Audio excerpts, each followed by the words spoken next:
حضرت عمر رضی اللہ تعالی عنہ کا پیارے محبوب آقا علیہ الصلوۃ والسلام کے قتل کرنے کا ارادہ، ایک دفعہ قریش ایک مجلس میں جمع ہوئے. انہوں نے حضور نبی پاک صلی اللہ علیہ وآلہ وسلم کے بارے میں غور و تفکر کیا اور کہنے لگے، کون ہے جو محمد کو قتل کرنے کی ذمہ داری لیتا ہے؟ سیدنا عمر رضی اللہ تعالی عنہ آگے بڑھے اور کہا کہ یہ ذمہ داری میں قبول کرتا ہوں. اس پر سب متفق ہوئے. سیدنا عمر رضی اللہ تعالی عنہ، سخت گرمی ہے، دوپہر کا وقت ہے، تلوار سونپتے ہوئے گھر سے نکل پڑے اور نبی پاک علیہ الصلوۃ والسلام اور ان کے جان نثاروں کا رخ کیا، جن میں ابو بکر، حضرت علی المرتضیٰ اور حضرت امیر حمزہ رضی اللہ تعالی عنہ جیسے جلیل القدر حضرات بھی شامل تھے. یہ وہ لوگ تھے جو حبشہ کی طرف ہجرت نہ کر سکے. سیدنا عمر رضی اللہ تعالی عنہ کو کسی نے خبر دی کہ یہ سب حضرات صفا کے نشیب میں باقی دار ارقم میں موجود ہیں. راستے میں عمر کی ملاقات نعیم بن عبداللہ سے ہوئی. اس نے پوچھا، اے عمر کہاں جا رہے ہو؟ عمر نے کہا کہ میں اس بے دین کو قتل کرنے کے لیے جا رہا ہوں جس نے قریش میں تفرقہ ڈالنے کی کوشش کی ہے، ان کی عقلوں کو ناقص گردان کیا ہے، ان کے دین میں عیب نکالنے کی کوشش کی ہے، ان کے مبعوضوں کو گالی دی ہے. یہ سن کر نعیم نے کہا کہ آپ بہت غلط راستے میں چل رہے ہو، آپ نے جان کو دھوکے میں ڈالا ہے. غور کریں، آپ تمام بنو عدی کو ہلاکت میں ڈال رہے ہیں. کہ آپ کو علم نہیں کہ بنو عبد مناف آپ کو زندہ نہیں چھوڑیں گے؟ اسی بحث و مباحثے میں دونوں کی آوازیں جو ہے نا بلند ہونے لگی. سیدنا عمر رضی اللہ تعالیٰ عنہ کہنے لگے، مجھے محسوس ہو رہا ہے کہ تو بھی بے دین ہو گیا ہے، تو بھی اپنے آبا و اجداد کے دین سے ہٹ گیا ہے، تو غلط راستے پر چل پڑا ہے. تو اور مجھے یقین ہو جائے کہ تو بے دین ہو چکا ہے تو میں تیری گردن جو ہے نا تن سے جدا کر دوں گا، تیری گردن اڑا دوں گا. جب نعیم بن عبداللہ نے دیکھا کہ سیدنا عمر رضی اللہ تعالی عنہ اپنے ارادے سے باز نہیں آ رہے تو انہوں نے کہا، اے عمر، میں آپ کو یہ خبر دیتا ہوں کہ آپ کے بہنوئی اور آپ کے تمام اہل خانہ مسلمان ہو چکے ہیں اور آپ بدستور اپنی گمراہی پر اڑے ہوئے ہیں. یہ بات سن کر سیدنا عمر رضی اللہ تعالی عنہ نے فوراً کہا، مجھے ان کے نام بتاؤ. نعیم نے کہا کہ وہ اب آپ کے چچا زاد اور آپ کی بہن ہے. جب سیدنا عمر رضی اللہ تعالی عنہ نے یہ سنا تو ان کی بہن اور بہنوئی مسلمان ہو گئی ہیں تو وہ آگ بگولا ہو گئے اور فوراً ان کے دروازے پر پہنچے اور دستک دی. اندر سے پوچھا گیا، کون؟ سیدنا عمر رضی اللہ تعالی عنہ نے جواب دیا، خطاب کا بیٹا ہوں. اس وقت گھر کے اندر موجود افراد قرآن پاک کی تلاوت میں مصروف تھے. انہوں نے جو سیدنا عمر رضی اللہ تعالی عنہ کی آواز سنی تو جلدی جلدی وہ چھپ گئے اور صحیفہ اسی طرح پڑا رہا. سیدنا عمر رضی اللہ تعالی عنہ نے گھر میں قدم رکھا. بہنوئی نے عمر کے تیور ابھی دیکھے تو جلدی سے اسے بھی چھپا لیا. سیدنا عمر رضی اللہ تعالیٰ نے پوچھا، یہ ابھی بن بناٹ کیسی تھی جو میں نے ابھی سنی ہے؟ اہل خانہ اس وقت سورۃ طٰہٰ کی تلاوت کر رہے تھے. انہوں نے کہا، کیا آپ کوئی اور بات نہیں کر سکتے؟ تو سیدنا عمر رضی اللہ تعالیٰ عنہ نے فوراً کہا، مجھے محسوس ہوتا ہے کہ تم جو ہے نا بے دین ہو چکے ہو، اپنے آبا و اجداد کے دین سے ہٹ گئے ہو. یہ سن کر سیدنا عمر رضی اللہ تعالیٰ عنہ کے بہنوئی نے کہا، اے عمر، ہو سکتا ہے کہ حق آپ کے ساتھ نہ ہو. یہ سننا تھا کہ سیدنا عمر رضی اللہ تعالیٰ عنہ نے اپنی جگہ سے چھلانگ لگائی اور اپنے بہنوئی کو داڑھی سے پکڑ لیا. دونوں آپس میں گھتم گتا ہو گئے. سیدنا عمر رضی اللہ تعالیٰ عنہ طاقتور تھے. انہوں نے اپنے بہنوئی سعید کو پکڑ کر زمین پر دے مارا، پاؤں سے روندا اور سینے پر چڑھ کر بیٹھ گئے. اسی اسنا میں سیدنا عمر رضی اللہ تعالی عنہ کی بہن آگے بڑھتی ہیں تاکہ اپنے خامن کو بچا سکیں. سیدنا عمر رضی اللہ تعالی عنہ نے انہیں یک بارگی دور دھکیل دیا. وہ گر پڑی اور زخمی ہو گئی. پھر بہن غصے کی حالت میں کہا کہ اے اللہ کے دشمن، کیا تو ہمیں اس لیے مار دینا چاہتا ہے کہ ہم اللہ کو ایک مانتے ہیں، اس کو معبود مانتے ہیں؟ سیدنا عمر نے کہا، ہاں، تو وہ بولی جو چیز جی چاہے کر لے، میں تو یہی گواہی دیتی ہوں کہ اللہ کے سوا کوئی معبود نہیں، اللہ کے سوا کوئی معبود نہیں، محمد اللہ کے رسول ہیں، سچے رسول ہیں، سچے پیغمبر ہیں، ہم تیری مرضی کے برعکس مسلمان ہیں۔ جب سیدنا عمر رضی اللہ تعالیٰ عنہ نے اپنی بہن کی یہ جرت مندانہ باتیں سنی تو سعید کے سینے سے اٹھ کھڑے ہوئے اور سیدھے ہو کر بیٹھ گئے، پھر نرمی سے کہا مجھے وہ صحیفہ تو دکھاؤ، مجھے وہ صحیفہ تو دکھاؤ جسے تم لوگ پڑھ رہے تھے۔ بہن نے کیا کہا؟ بہن نے صحیفہ دینے سے انکار کر دیا۔ سیدنا عمر رضی اللہ تعالیٰ نے کہا کہ تیری خرابی ہو، دراصل تیری باتیں میرے دل میں گھر کر گئی ہیں، میں اسے دیکھنا چاہتا ہوں اور وعدہ کرتا ہوں کہ میں اس کی توہین نہیں کروں گا، میں اس کی توہین نہیں کروں گا، بے حرمتی نہیں کروں گا۔ بہن بولی کہ ابھی تم پلید ہو، ابھی تم ناپاک ہو، کہ جسم کے بارے میں اللہ نے قرآن پاک کے اندر ارشاد فرمایا لا یمسہ الا المطہرون، اسے صرف پاکیزہ لوگ ہی چھو سکتے ہیں، ابھی تم پلید ہو، اٹھ جاؤ غسل کرو یا وضو کرو۔ سیدنا عمر پاک اسی وقت گئے، غسل کیا اور بہن کے پاس آئے تو انہوں نے صحیفہ سیدنا عمر رضی اللہ تعالی عنہ کے ہاتھ میں دے دیا۔ سیدنا عمر رضی اللہ تعالی عنہ نے اس صحیفے میں سورۃ طٰ اور دیگر کئی صورتیں پڑھی، آغاز میں بسم اللہ الرحمن الرحیم پڑھی، الرحمن الرحیم ہی کہا تھا کہ دہشت زدہ سے ہو گئے، صحیفہ ہاتھ سے چھوٹ گیا، دوبارہ ہمت کی، اسے اٹھایا اور پڑھنے لگے طٰ ما انزلنا علیک القرآن لتشقی الا تذکرۃ لمن یخشی تنزیلا ممن خلق الارض والسماوات العلی الرحمن علی العرش استوی له ما فی السماوات وما فی الارض وما بینہما وما تحت الثری وَإِن تَجْهَرْ بِالْقَوْلِ فَإِنَّهُ يَعْلَمُ السِّرَّ وَأَخْفَى اللَّهُ لَا إِلَهَ إِلَّا هُوَ لَهُ الْأَسْمَاءُ الْحُسْنَى۔ ان آیات کی تلاوت کے بعد سیدنا عمر رضی اللہ تعالی عنہ تعجب سے دیکھا، کیا قریش اس کلام سے بھاگے تھے؟ پھر مسلسل پڑھتے رہے، جب اللہ کے اس فرمان علی پر پہنچے اِنَّنِي أَنَا اللَّهُ لَا إِلَهَ إِلَّا أَنَا فَاعْبُدْنِي وَأَقِمِ الصَّلَاةَ لِذِكْرِي ان الساعة آتیة اکاد اخفیها لتجزى كل نفس بما تسعى فلا يصدنك عنها من لا يؤمن بها واتبع هواه فتردى۔ بلا شبہ میں ہی اللہ تعالی، میں ہی اللہ ہوں، میرے سوا کوئی سچا معبود نہیں، بس میری عبادت کر اور میری یاد کے لیے نماز قائم کر، یقیناً قیامت آنے والی ہے، قریب ہے کہ میں اسے چھپا کر رکھوں تاکہ ہر شخص اس کا بدلہ دیا جائے جو وہ کوشش کرتا ہے، پس تجھے اس سے وہ شخص کہیں روک نہ سکے جو اس پر یقین نہیں رکھتا اور اپنی خواہش کے پیچھے لگا ہوا ہے، ورنہ تو ہلاک ہو جائے گا۔ تو یکدم بول اٹھے جس کا یہ کلام ہے لازم ہے کہ اس کے علاوہ کسی اور کی عبادت نہ کی جائے، مجھے محمد عربی کے پاس لے چلو، اسی وقت لے چلو۔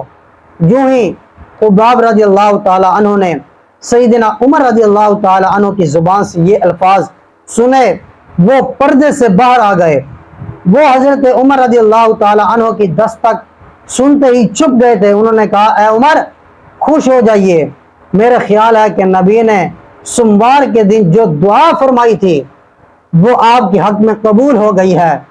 آپ نے دعا کی تھی اللہم اعز الاسلام بأحب هذین الرجلین الیک بأبی جہل بن ہشام او بعمر بن الخطاب، اے اللہ ابو جہل بن ہشام یا عمر بن خطاب میں سے جو تیرا محبوب ہو اس کے ذریعے اسلام کو تقویت عطا فرما، اسلام کو طاقت جرأت عطا فرما۔ تو سیدنا عمر نے کہا بس اب مجھے نبی کے پاس لے چلو، اس محبوب کے پاس لے چلو۔ جب ان کی بہن بہنوئی اور حضرت خباب رضی اللہ تعالی عنہ نے عمر کے لہجے کی سچائی پہچان لی تو کہا کہ محمد صلی اللہ علیہ وسلم کو کوہ صفا کی نچلی جانب تشریف فرما ہے۔ حضرت سیدنا عمر نے اپنی تلوار سونپی، دار ارقم پہنچے اور دروازہ کھٹکھٹایا وہاں موجود لوگوں نے سیدنا عمر کی آواز سنی تو گھبرا گئے، کوئی بھی آگے بڑھ کر دروازہ کھولنے کی جرت نہ کر سکا، کیونکہ سب جانتے تھے کہ عمر اسلام اور پیغمبر کے کس قدر خلاف ہیں، بہت بڑے دشمن ہیں۔ لوگوں کو خوف زدہ دے کر سیدنا امیر حمزہ آگے بڑھتے ہیں۔ پوچھا کون ہے؟ انہوں نے کہا عمر آیا ہوں۔ حضرت حمزہ نے فرمایا دروازہ کھول دو، اگر اللہ کی طرف سے اس کے نصیب میں بھلائی لکھی ہے تو وہ مسلمان ہو جائے گا، وگرنہ اسے قتل کرنا کوئی مشکل کام نہیں ہے، اسی کی تلوار ہوگی، اسی کی گردن ہوگی۔ لوگوں نے دروازہ کھول دیا تو حضرت امیر حمزہ اور ایک اور پیش صحابی نے حضرت سیدنا عمر کے دونوں کندھے جکڑ لیے اور رسول اللہ صلی اللہ علیہ وسلم کی خدمت میں پیش کیا۔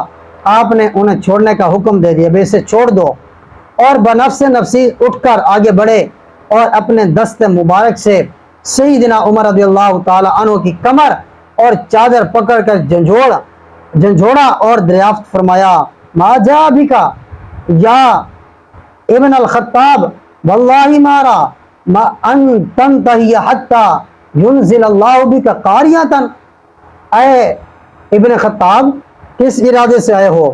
اللہ کی قسم مجھے محسوس ہوتا ہے کہ تم اس وقت تک اپنی حرکتوں سے باز نہ ہوگے جب تک اس اللہ کی طرف سے تم پر کوئی بڑی آفت نہ آ جائے۔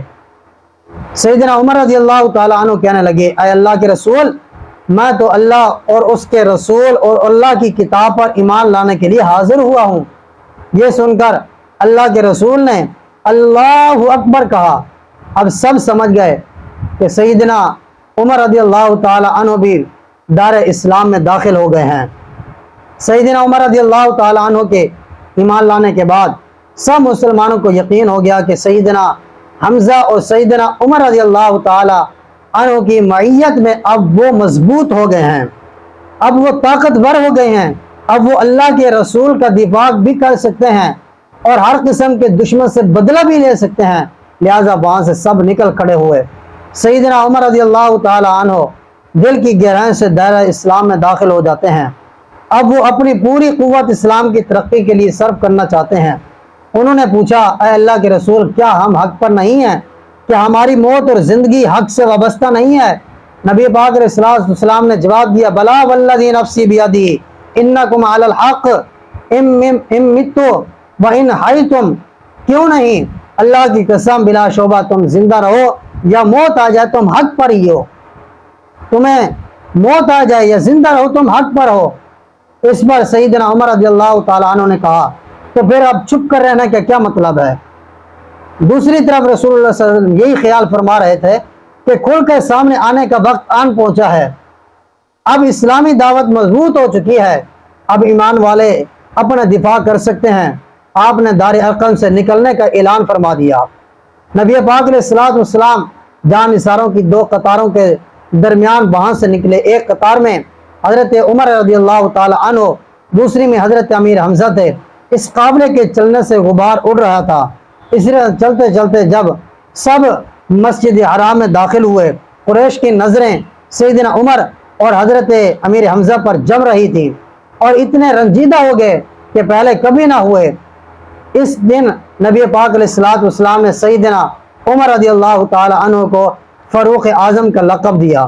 اللہ تعالیٰ نے اسلام اور اہل اسلام کو سیدنا عمر پاک کے ذریعے شان و شوکت عطا فرمائی، ایک ایسے شخص جس میں تکبر، ظلم و ستم بھرا ہوا تھا، جسے کوئی زیر نہ کر سکتا تھا۔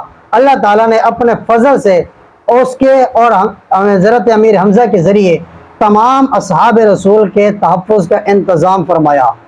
سیدنا عمر پاک جب اپنے اس قافلے کے ساتھ مشرکین کے پاس پہنچتے ہیں تو انہیں جا کر چیلنج کرتے ہیں، ان سے لڑائی لڑی اور تمام مسلمانوں کے لیے بیت اللہ کے سامنے نماز پڑھنے کا موقع فراہم کیا۔ حضرت عمر پاک نے مشرکین کو غم زدہ کر دیا۔ وہ خود فرماتے ہیں کہ میرا دل چاہتا تھا کہ میں کفر کے سرداروں کو اپنے اسلام لانے کی خبر دے دوں۔ میں اپنے ماموں ابو جہل کے گھر پہنچا، وہ مکہ کا سردار تھا، اس کے دروازے پر دستک دی۔ اس نے پوچھا کون ہے؟ میں نے کہا خطاب کا بیٹا۔ یہ سن کر وہ باہر نکلا۔ میں نے اس سے پوچھا کیا تجھے معلوم ہے کہ میں اپنا پہلا دین چھوڑ چکا ہوں؟ اس نے حیرت سے پوچھا کیا واقعی تو نے اپنا ایسا دین چھوڑ دیا ہے, ایسا کام کر لیا ہے؟ میں نے کہا ہاں. تو اس نے کہا کہ ایسا ہرگز نہ کر. میں نے کہا کہ میں تو ایسا کروں گا, میں تو ایسا ہی کروں گا. ابو جہل دوبارہ یہ الفاظ کہتا ہوا دروازہ بند کر کے وہ اندر چلا گیا واپس. میں نے سوچا اتنا کافی نہیں ہے. میں نے ایک اور سردار کے دروازے پر پہنچا تو میں نے کہا کیا تجھے خبر دوں کہ میں اپنا پہلا دین چھوڑ چکا ہوں؟ اس نے کہا کیا واقعی تو نے ایسا کر لیا ہے؟ میں نے کہا ہاں. اس نے کہا ایسا مت کرنا. میں پھر بھی وہ واپس گھر میں گھس گیا اور دروازہ بند کر لیا. اس کے بعد بھی مجھے تسلی نہ ہوئی. ایک آدمی نے مشورہ دیا کہ آپ اپنے اسلام کے بارے میں سب کو خبر دے دو. تو اس کی ترکیب یہ ہے کہ جب لوگ حتیم میں مجلس لگا کر بیٹھیں گے تو وہاں ایک آدمی جمیل بن معمر جمحی بھی ہوگا اور آپ اس کے پاس بیٹھ کر کہہ دیں کیا تجھے علم ہے کہ میں نے اپنا پہلا دین چھوڑ دیا ہے؟ میں نے ایسے ہی کیا. اس نے سنتے ہی بآواز بلند خبر دی. کیا کہا کہ سنو, خطاب کا بیٹا بے دین ہو گیا ہے, اس نے پہلا دین چھوڑ دیا ہے. یہ سننا تھا کہ وہ سب مجھ پر ٹوٹ پڑے اور وہ مجھے اور میں انہیں مارنے کے لیے تیار ہو گیا. ایک اور روایت میں عبداللہ بن عمر رضی اللہ تعالیٰ عنہ بیان فرماتے ہیں کہ جب سیدنا عمر پاک مسلمان ہوئے تو قریش کو خبر نہ ہوئی. حضرت عمر پاک نے پوچھا کہ مکہ میں سب سے زیادہ خبریں پھیلانے والا کون ہے؟ انہیں بتایا گیا کہ وہ جمیل بن معمر جمحی ہے. سیدنا عمر پاک فوراً اس کی طرف چل پڑے. میں ان کے پیچھے پیچھے تھا. میں سمجھ بوجھ کی عمر میں تھا. جو کچھ وہ کر رہے تھے میں دیکھ رہا تھا. سیدنا عمر جمیل کے پاس پہنچے اور کہا اے جمیل, میں مسلمان ہو گیا ہوں. اللہ کی قسم یہ سننا تھا. اس نے حضرت عمر پاک سے کوئی بات نہ کی اور وہ فوراً اپنی چادر کو گھسیٹتا ہوا کھڑا ہوا. حضرت عمر پاک اس کے پیچھے, میں حضرت عمر پاک کے پیچھے تھا. وہ مسجد حرام کے دروازے پر پہنچا اور چلا کر کہنے لگا اے قریشیو, خبردار ہو جاؤ, خطاب کا بیٹا بے دین ہو چکا ہے. لوگ کعبہ کے گرد اپنی مجلسوں میں بیٹھے تھے. سیدنا عمر پاک نے جب اس کی بات سنی تو بولے یہ جھوٹ بولتا ہے, میں بے دین نہیں ہوا بلکہ مسلمان ہوا ہوں اور میں گواہی دیتا ہوں اللہ کے علاوہ کوئی معبود نہیں, اس کے سوا کوئی عبادت کے لائق نہیں, اور محمد مصطفیٰ کریم آقا علیہ الصلوۃ والسلام اللہ کے رسول ہیں. یہ سن کر وہ سب فوراً سیدنا عمر پاک کی طرف پہنچتے ہیں, آگے بڑھتے ہیں. حضرت عمر پاک نے عتبہ بن ابی ربیعہ کو پکڑ کر زمین پر دے مارا. اس کے سینے پر چڑھ کر بیٹھ گئے اور اسے مارنے لگے. انہوں نے اپنی انگلیاں ان کی آنکھوں میں گھسا دی. عتبہ درد کے مارے چلانے لگا. لوگ پیچھے ہٹ گئے اور سیدنا عمر پاک کھڑے ہو گئے. جب بھی آگے بڑھنے کی جرات کرتا جو بھی تو کوئی نہ کوئی سردار اسے منع کر دیتا. آہستہ آہستہ سب جو ہے ڈر کے مارے پیچھے ہٹ گئے اور جو ہے سیدنا عمر پاک ان کی تمام مجالس میں جن میں وہ زمانہ کفر میں بیٹھا کرتے تھے اپنے قبول اسلام کا اعلان کر دیا, برملا اعلان فرما دیا. ایک روایت میں سیدنا عمر پاک لوگوں سے مسلسل لڑتے رہے یہاں تک کہ سورج سر پر پہنچ گیا. پھر سیدنا عمر پاک کچھ نرم پڑ گئے اور پھر بیٹھ گئے. لوگ ان کے پاس کھڑے تھے. انہوں نے کہا جو تمہارے جی میں آئے کرو. بس اللہ کی قسم اگر ہم 300 آدمی ہوتے تو یا تو ہم ہمارے لیے میدان چھوڑ دیتے یا ہم تمہارے لیے چھوڑ دیتے. اسی دوران میں ایک آدمی ریشمی کھلا اور کڑھائی والی قمیض پہنتے ہوئے وہاں آیا اور پوچھنے لگا کیا معاملہ ہے؟